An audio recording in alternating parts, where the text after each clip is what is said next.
na ba tayo mga kapatid? Ayan. Saan na po ba tayo? Sa may verse 9 na po ba tayo? Verse 9 na po ano? Ayan. So sabi po dito, verse 9, matapos ang ginawa mo yung naglagay ka ng hangganan. So naglagay na daw po ang hangganan ng Panginoon after nga po ng diba ng flood. Nang sa gayon hindi na umapaw nga po itong tubig. Diba nga po kasi humupa po diba ito. So ibig sabihin naglagay na po ang Panginoon ng hangganan. Nang sa gayon, sabi po dito, upang itong kalupa ay di na muling laganapan. Kumbaga hindi na maging lubog sa tubig. So yun po, di ba? At yung rainbow na ating nakikita, hindi po yan nagre-represent about sa Pride Month, about LGBTQ. Yan po ay pangako ng Panginoon na hindi niya na po, diba, gugunawin ang mundo sa pamamagitan ng baha. Apoy na nga lang po, diba? At diba nga po, we need to rejoice kasi sobrang makatarungan ng Panginoon kasi yung lahat ng blood, innocent blood na kinuha nito mga marine kingdom, mga demonic entities na to, mga soul ng tao, di mga po ay bibigyan ng vengeance ng Panginoon. Yan nga po diba, sa Panginoon natin ilagak talaga lahat. At huwag na tayong magsayang ng energy, ng time para mainis, magalit, or kung ano pa man na hindi spirit ng Panginoon ng ating maisagawa, kundi ibigay na natin sa Panginoon. Lalo na, iba nga po, naginigising na tayo spiritually at alam na natin spiritually na ganito pala yung mangyayari. So alam na natin kung paano po yung ating magiging ang tawag dito response sa mga ganong certain situation. Kasi spirit po talaga ang kalaban natin. Hindi yung kapwa natin. Ba? Pinaglalaban lamang through the influence nga po ng mga spirit behind those person in spiritual realm. Opo, kay Satan po yan lahat. Lahat talaga po ng abomination, kasuklam-suklam sa Panginoon, kay Satan po yan. Talagang lost lang, nabulag lang, di ba nga po, ang mga tao. At yun nga, nasa free will po nila because of the flesh, lalo na last, di ba nga po, sexual immorality, so yun na po yun. Pinaging resulta. Ngayon po diba, hatulan ng Panginoon ng tao ayon sa kanilang ginawa. So ibig sabihin, before mo yung gawin, of course may free will ka, nag-decide ka. So yun po yun. At sabi nga po dito, tayo po ay dumako na sa verse 10, lumilikha ka ng ilog na patungong kapatagan. Sa gilid ng mga bulol, umaagos na marahan. So dito po no, ilog. Diba? Ito po ay anyong tubig. At sabi dito, patungong kapatagan. At sabi po dito, sa gilid ng mga burol, umaagos ng marahan. So, umaagos din daw po sa gilid ng mga burol, ito pong tubig na ito. At sabi sa verse 11, kaya kahit na sa ilang, kumbaga, uncultivated na places, possible disyerto, o kaya naman damuhan, kung saan wala pang human mga tao na nagko-cultivate sa place na yun. So sabi po dito, kaya kahit nasa ilang ang hayop na naroon, so yung mga animals daw po na nandoon, naninirahan, maging hayop na mailap, may tubig na naiinom. So dito natin makikita po no, yung pagiging provider ng Panginoon sa creation niya. Diba po? Kasi before naman magkaroon ng pera na pambili ng ganito-ganyan, kung titingnan natin sa Genesis, provide po lahat ng Panginoon. Diba po? Nilagay sa halamanan. And of course, sa mga halamanan, may mga prutas na makakain. Diba nga po, may mga gulay, may mga pagkain. At diba, yun ngayon naman po kasi is, tag dito, in-enhance na lang ng mga tao, kaya may iba't iba na pagkain. Katulad na lang ng mga fast food, pero wag po tayo dyan. Limitahan natin ang pagkain ng ganyan, di ba? Mabuti talaga yung gulay at ganyan din yung mga prutas, yung mga healthy foods. So, dito po natin, no, talagang provider ang Panginoon. So, even yung mga animals na walang nag-aalaga, ang Panginoon po, di ba po, ang nag-aalaga sa kanila. So, yun po yun. At sabi po dito, no, para sila po ay may mainom. Diba po? So dito maano natin yung wisdom ng Panginoon, yung dito yung kapangyarihan niya. Diba nga po na i-manage itong creation niya. So, ganun ka-powerful ang ating Panginoon. Kasi every creature, di ba, na ginawa po niya, may iba't iba yung way of living. May iba't iba yung type ng pagkain, di ba nga, pangangailangan. So, di ba po, grabe. Grabe yung karunungan ng Panginoon, yung isipan niya, talaga hindi natin kayang, di ba nga po, ma-reach. Talagang makukonsume tayo ng wisdom na meron siya. Di ba po? So, grabe. Ganun ka-powerful, ganun ka sobrang talino ng ating Diyos na ating pinaglilingkuran. At gayon din kung paano siya, iba po, mag-provide para sa kanyang mga nilikha. Lalo na po sa atin, di ba, ng mga tao na kawangis niya. Kung ang buhay niya nga po, di ba, ibinigay niya sa atin para alisin tayo, di ba nga po, sa slavery ng kasalanan na maglilid sa atin sa kamatayan. Ano pa, yung hindi kaya ibigay sa atin ng Panginoon kung yung buhay niya, ibinigay niya na sa atin. Kaya nga po, di ba, talagang kailangan natin siyang makilala on personal level at maging grateful sa lahat ng ating nararanasan. Kahit yung naririnig natin ngayon, nakikita natin even yung air, yung electric pan nyo na nagbibigay sa iyo ng hangin kapag mainit, di ba? Yung pagkain na nakakain mo sa hapag, that is because of the Lord. Siya po ang nagbigay ng privilege sa atin para maranasan po ang ating nararanasan ngayon. Kaya kailangan po natin maging mapagpasalamat in even this life.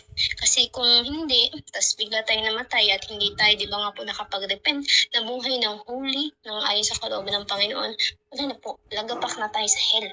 Diba nga po, at baka isa na sa nagsasuffer doon, pero salamat sa Panginoon, yung blessing niya, yung patience niya, yung love niya, yung mercy niya, yung grace niya, yung lahat, di ba nga po, ibinigay, isa tayo sa nabiyayaan ng sakripisyo na yun ng Panginoong Jesus doon sa krus ng Kalbaryo para tayo ay magkaroon ng buhay sa pamamagitan po niya.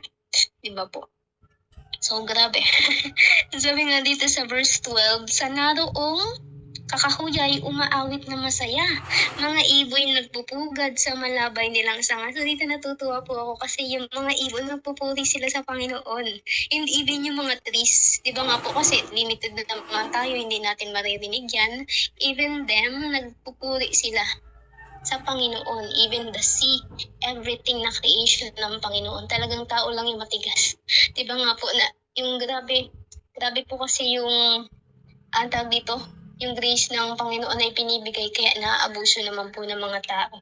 At ginagamit sa walang kabuluhang, di ba nga po, na mga gawain or kung ano yung mga Diyos-Diyosan nila, kung ano yung sinusunod nila, kung ano yung nagkukonsume ng time nila, kung ano yung kanilang sinusunod or kung saan sila nagpapasakop. Ay, saan banda, brother? I-share mo, brother Daniel. Kung ano. Okay lang. Hindi ko kung nasa Revelation ba yun, yung lahat sila na kahit mga isda, yung lahat ng creation talaga. Nagpupuri sila.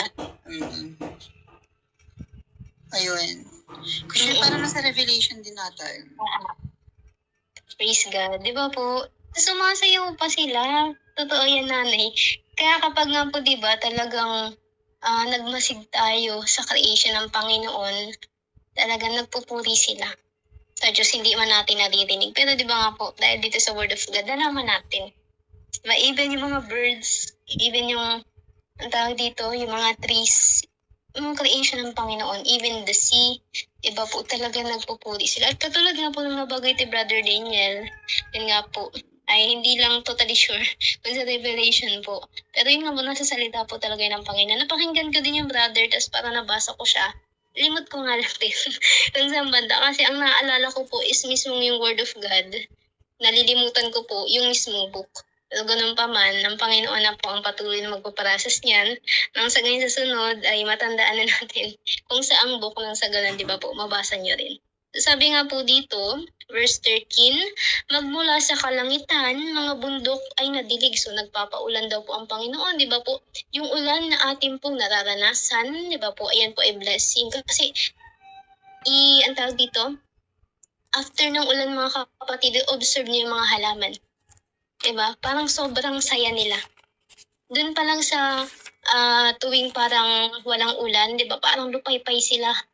Parang kulang sila sa nutrients, kulang sila sa energy. Pero after nung masaganang ulan, di ba nga po, na ibinuhos ng Panginoon, talagang parang tuwang-tuwa sila talagang, alam niyo yun, kung nakakakita po kayo ng mga, hindi ko ma-describe masyado pero yun nga po, parang ang saya-saya nila, tas ang lusog-lusog nila after nung ulan po na yun. Pero sabi nga po dito, magmula nga po sa kalangitan, at ang Diyos din po ang gumawa niyan, siya ang nag-form niyan, di ba po, ng mga ulap, siya po ang gumagawa niyan, at gayon din, di ba po, yung process ng pag-akyat ng tubig patungo pa sa ulap, di ba? At kapag puno na yung ulap, nasa ano din po to, sa school, kung inyo pong nagpakinggan or nadaanan, na kung saan, di ba nga po, yung tubig ay pumapaitaas, tapos kung saan nagpo-form sila ng ulap, tapos kapag sila po ay, ang tawag dito, punong-puno na, kumbaga sobrang dilim na, doon na siya babagsak. At alam naman po natin ang process na yun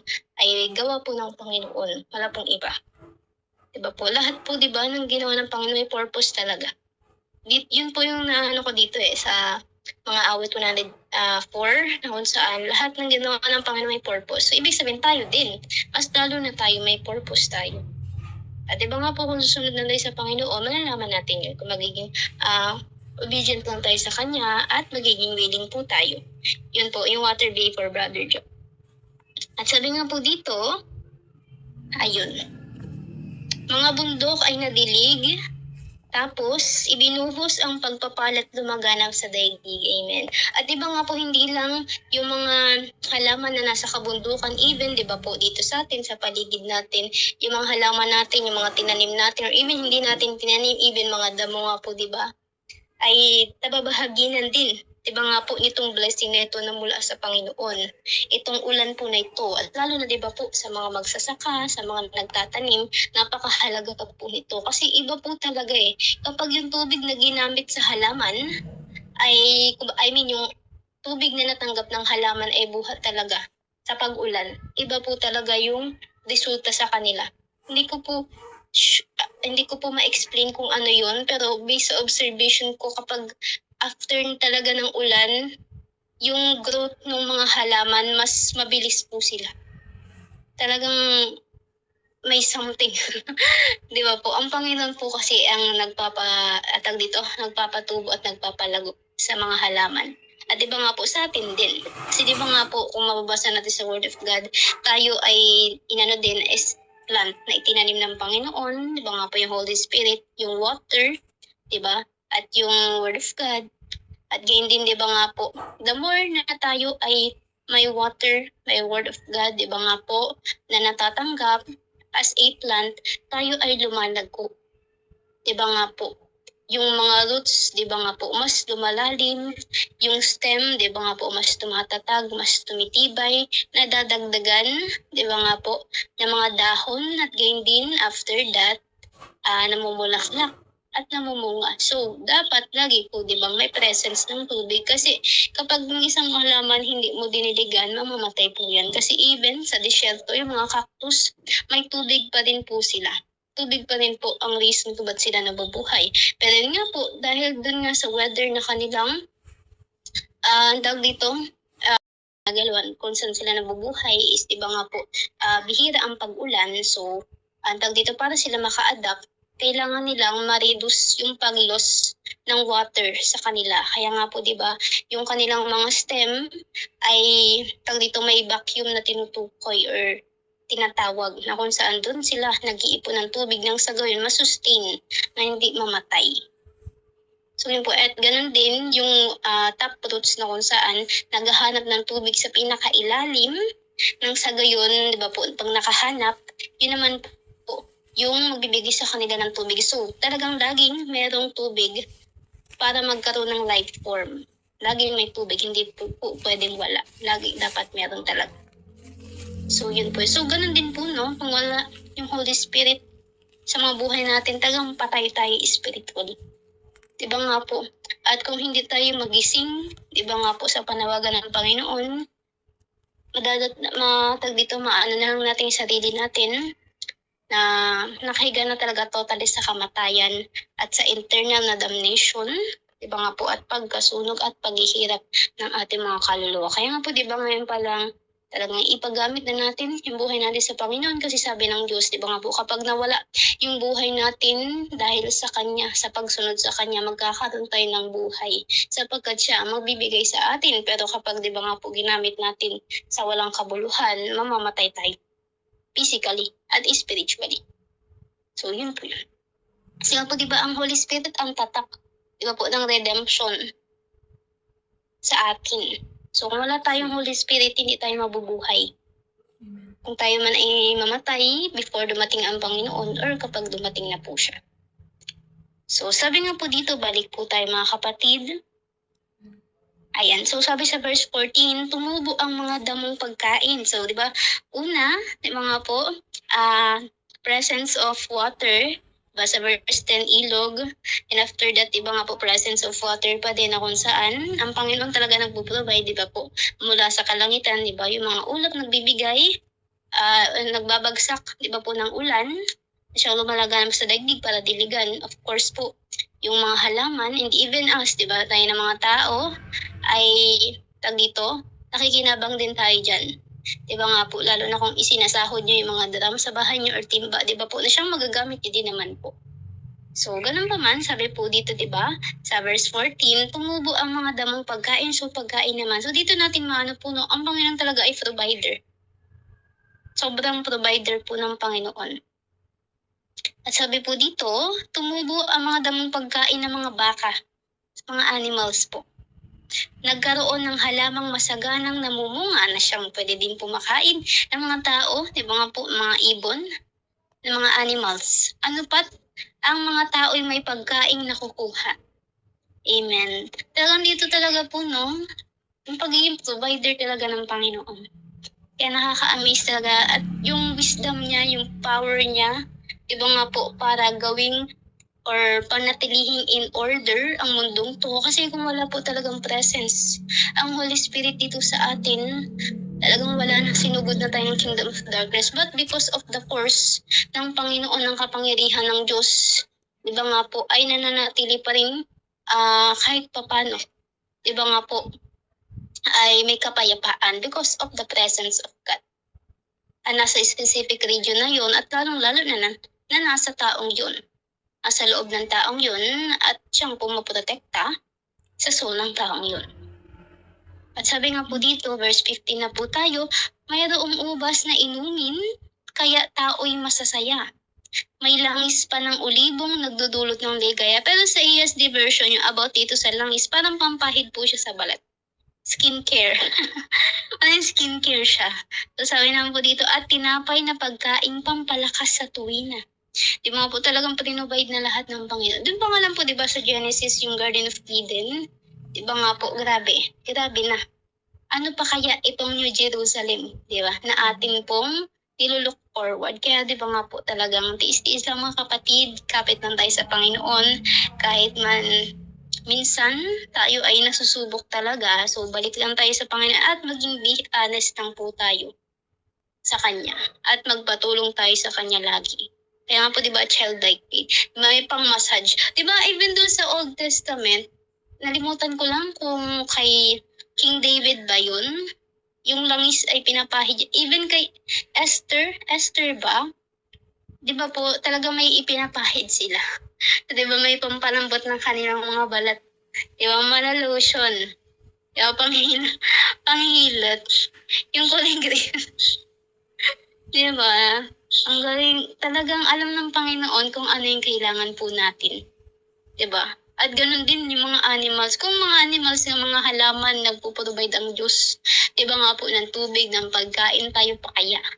Ano po, diba, sinabi ng Panginoon na huwag tayo mabalisa sa kung ano makakainin natin, dadamitan natin. At diba nga po yung kabalisahan, sino may kakayahang pahabain, diba, yung buhay sa pagkabalisa. Kaya po, diba, talagang magtiwala tayo sa Panginoon. Ipanalangin natin yun. At isik muna natin, di ba nga po, ang kanyang kingdom at yung righteousness niya, spiritual life natin, di ba, ayusin natin, makilala siya on personal level, at siya na po ang magdadagdag. Kasi yung blessing, di ba nga po, iyan ay given na, di ba po, sa Panginoon, na ibibigay sa atin. So, yun po, unahin po muna natin spiritual life kasi yun po ay panghabang buhay. Kasi yung soul kasi ang inaano ng Panginoon dito, inaalagaan talaga. Kaya po 'di ba?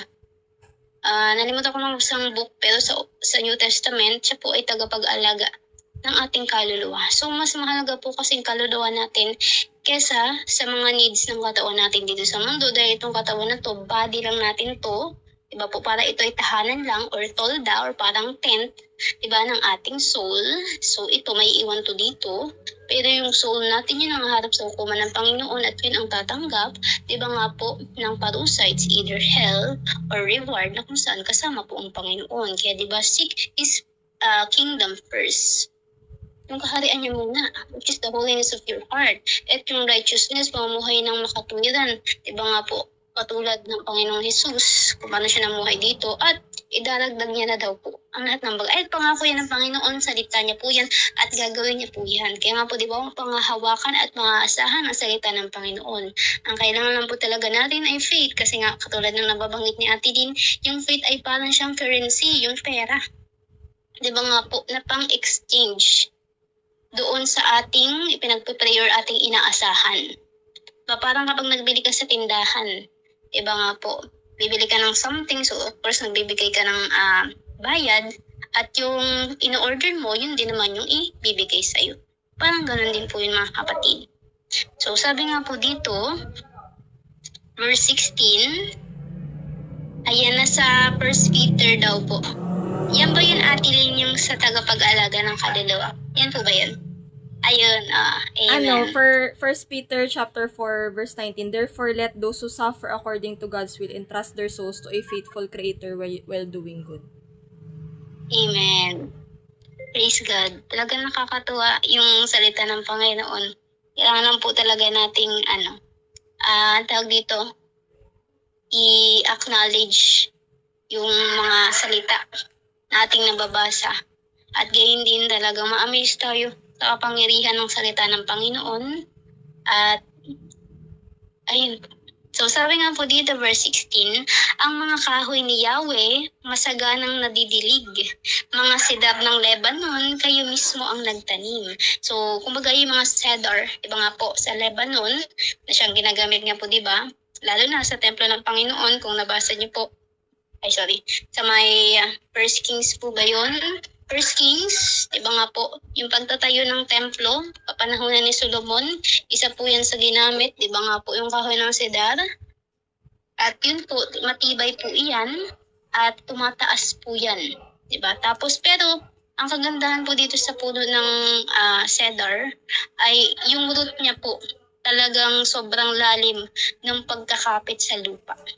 Kaya nga po itong itong cedar ng Lebanon ay nirepresent as yung pagiging matatagan. At sabi po dito, ang Panginoon daw po ang nagtanim nito. At di ba nga po masagana ding nadidilig. So grabe no, yung management ng Panginoon sa kanyang creation. At saka yung power, talagang karunungan ng Panginoon, talagang God of order. Di ba nga po? At provider.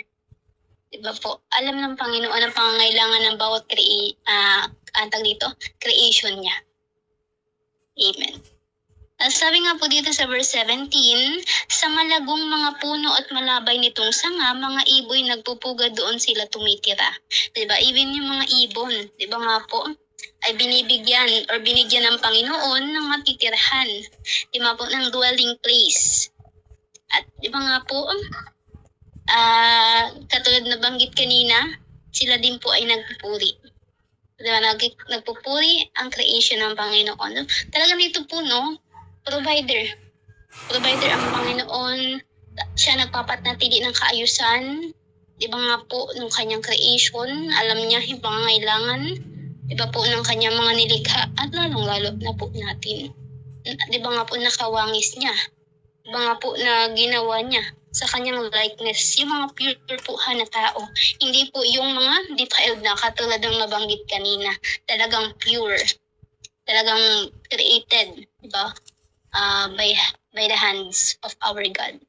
So sabi nga po dito, verse 18, yaong mga kambing gubat nagkalat sa kabundukan, sa bitak na mga bato ang kuneho na nanahan. So dwelling place din po, no? Nagbigay ang Panginoon ang dwelling place sa mga animals na po ito.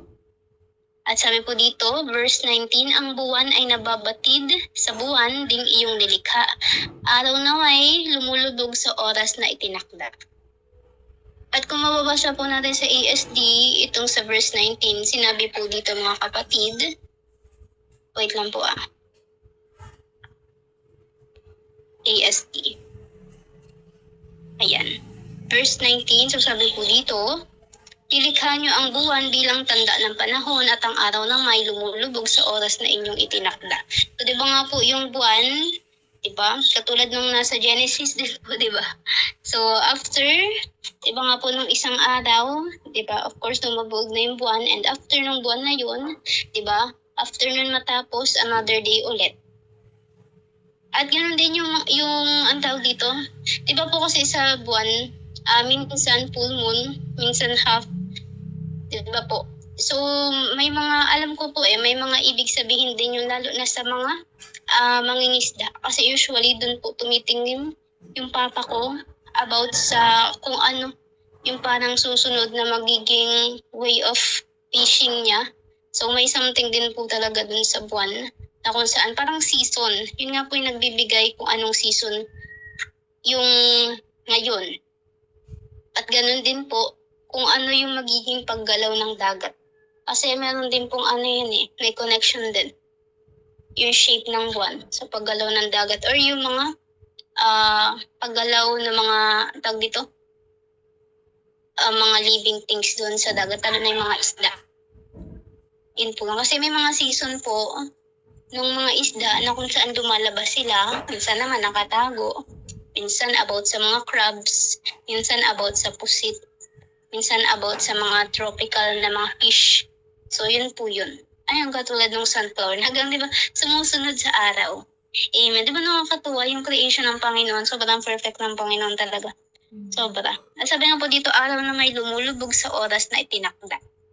At sabi sa verse 20, lumikha ka nitong dilim at gabi ang itinawag na nasa Genesis din po yan kung gumigising ang mga hayop na maiilap. Dito po may kanya-kanyang time, di ba nga po na maghunting. So sabi po dito sa verse 21, umuungal itong leon samantalang humahanap ng kanyang makakain na sa Diyos din nagbubuhat. So di ba nga po even yung mga leon sa kagubatan, di ba nga po na walang nag-aalaga na tao, pero ang Diyos po ang nagpo-provide po sa kanila ng makakain. And even nga po yung mga angels yung mana, na katulad nga po yung sinend ko, nandun sa may Salmo chapter 78 verse 24 to 25 po ata yun or 26. So even mga angel po kumakain sila. At yun nga po yung mana. Di ba nga po na ipinaulan din ng Panginoon mula sa langit. Para makain po ng mga Israelita during nandun po sila sa wilderness. So doon po yung provision ng Panginoon. Hindi niya pinapabayaan yung kanyang creation. At sabi po dito sa verse 22, kung sumapit ang umaga, dala nito kanyang huli. So ibig sabihin nakahuli na itong leon, nabigyan na, di ba nga po, ng makakain. Itong leon, kumbaga nabuhat sa Panginoon after niyang maghunting nung gabi na yun. Sabi dito po yung way of living and cycle. Way of living nitong leon at yung provision na binibigay ng Panginoon dito sa kanyang creation na to. At sabi po dito sa verse 22, kung sumapit nga po ang umaga, dala nito kanyang huli, pumupunta sa tagu at doon siya nangungubli. Diba nga po, so na siya, kontento na, may makakain na, hindi na siya magugutom. At sabi po dito, sa verse 23, samantalang itong tao humahayo sa gawain, sa paggawang walang tigil na mo na ba abot ngayon? ng dilim. Pero kung mabasahin po natin sa ASD, Yaano mo na ngayon? ito po sa verse 22 to 23. So sabi po dito, at pagsapit Bukas na lang. ng wala umaga, pang reply, bumabalik sila mamaya sa pa kanilang mga lungga. At doon nagpapahinga. Yung mga leon po yung tinutukoy dito. At sabi po sa verse 23, ang mga tao naman ay lumalabas papunta sa kanilang gawain. Di ba nga po? So, yung leon naman, yun yung time ng kanilang pahinga. While ang mga tao naman po, di ba, yun yung start ng ating day, which is yung umaga. Of course, gumigising po tayo at natin ginagawa. Yung ating mga ginagawa for a living, di ba nga po, nag-work tayo, or nagtatrabaho tayo, or nag-garden tayo, or kung ano pa man po. Di ba, yung normal na ginagawa ng mga tao. At sabi po dito, ang mga tao naman ay lumalabas papunta sa kanilang gawain at nagtatrabaho hanggang takip silim. At siya, di naman po diba na visible sa atin na ganito po talaga yung nangyayari even up till now.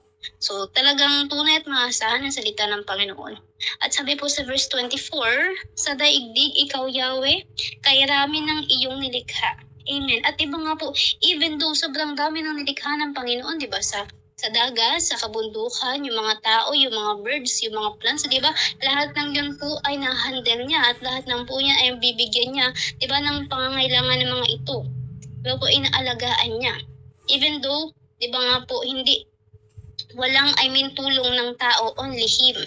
Di ba nga po, inaalagaan niya. Even yung mga nasa kagubatan. Di ba nga po ng mga animals na walang mga owner, di ba inaalagaan ng Panginoon. May ilog, di ba nga po na bumubukal.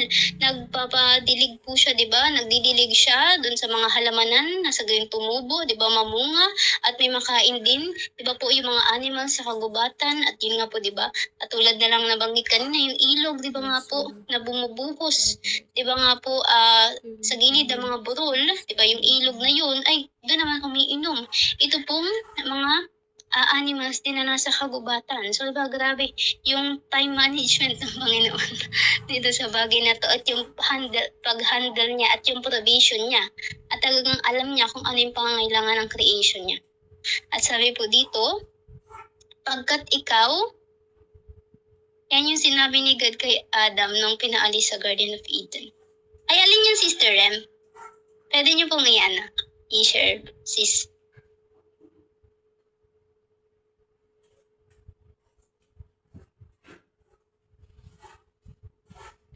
Yung nasa verse 23. So, ayun.